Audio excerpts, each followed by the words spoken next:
Okay, everybody, so I'm going to be talking to you about private servers today. The drawbacks and the advantages. Um, a lot of the private servers are really nice. I don't have that much to say about them when it comes to some of them because I just haven't really played on them or I didn't play on them that long. The longest one I ever played on was Nozomi, and its population took a nosedive like about a year or so ago, if not longer than that.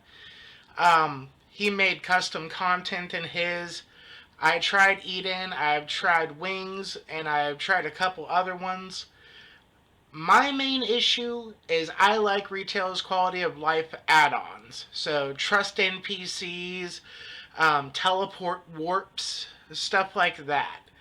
The whole reason I like that is you can get somewhere a lot faster. You only have to hit a crystal once or hit a survival guide once. And when it comes to the trust NPCs, you're not sitting there all day going, I'm a thief because I need to level up thief. There's 20 other thieves sitting here seeking, and there's not enough people to create an actual regular party if you want to try and make the party yourself. So, in recreating the whole level 75 cap experience, yeah, sitting around for hours not being able to do anything, that's recreating it really, really well. But with retail, summon my trust, I could just go level by myself, don't have to worry about people not being there. That's a huge advantage to retail. Another thing that I have noticed on some of the servers that are private servers is you're limited to one character being on at a time, which, I mean, that's not really that much of a limitation. A lot of retail players still just have one character that they mainly play. You can still have mules on most of the private servers, which that's no problem.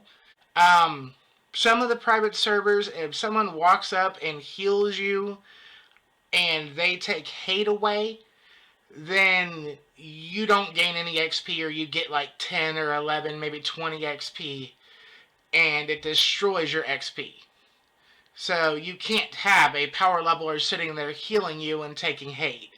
If you do, you barely get anything. So I've actually seen someone go up to a party and just cure bomb everyone, take hate because they didn't like a player in that party, and just wreck their XP constantly for like 20 or 30 minutes. And they kept telling them, stop, please stop, don't do that, you're ruining our XP, stop, please. And eventually it got to the point where a GM showed up and they warped the person that was curing them away. But the entire server's set up like that, so if you go and heal people, even if you're trying to be nice and be helpful, you're ruining their XP if you rip hate.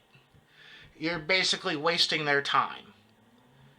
I don't like when a server is set up like that, because trying to be a good person, helping someone, turns around and becomes the exact opposite. That's not a really good way to do it. There's probably going to be people saying, well, you have to cure just the right amount and make very, very sure. Well, no, you shouldn't have to do that. You should be able to cure people and not worry about it killing their XP chains or killing their XP on a monster in the first place. There's also some where you can only pull so many things, and then it's like, dude, it's going to crash the server if you keep pulling that many. So stop. You know? There's some benefits to these also. And they'll give you like XP bonuses. One of them, Realms of Jova, their level cap's like actually level 90, and they give you trust NPCs that you can have. There's some that enable like level 1 GM commands, which means you can teleport to other people and stuff like that, which is really crazy to have. So there is benefits like that. Yeah, I said XP enhanced. There's also combat skill enhancement and crafting skill enhancement, where they're like 4 times what they should normally be for that era in the game. And there's one other really huge positive to private servers, and that is if retail ever does go down, we do still have these.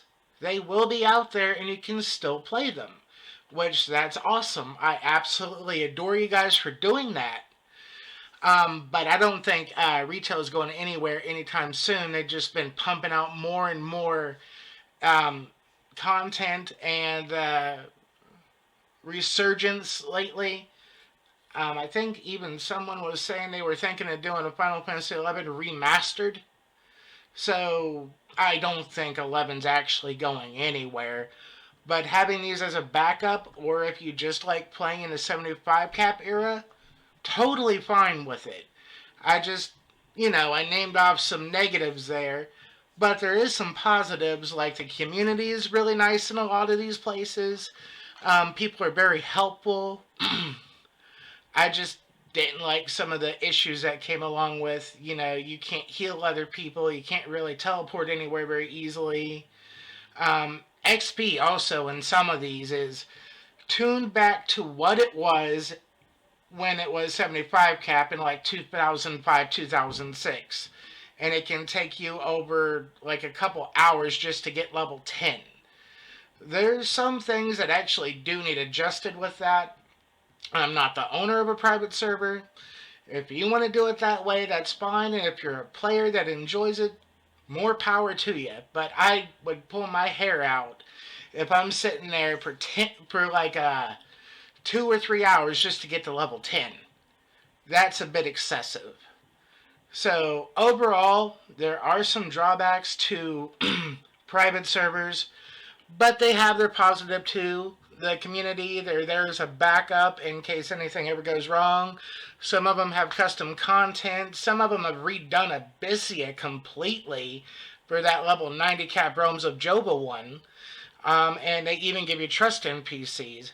And they have enhanced XP. The GMs actually will like create a campaign for a certain amount of time where the XP is doubled again.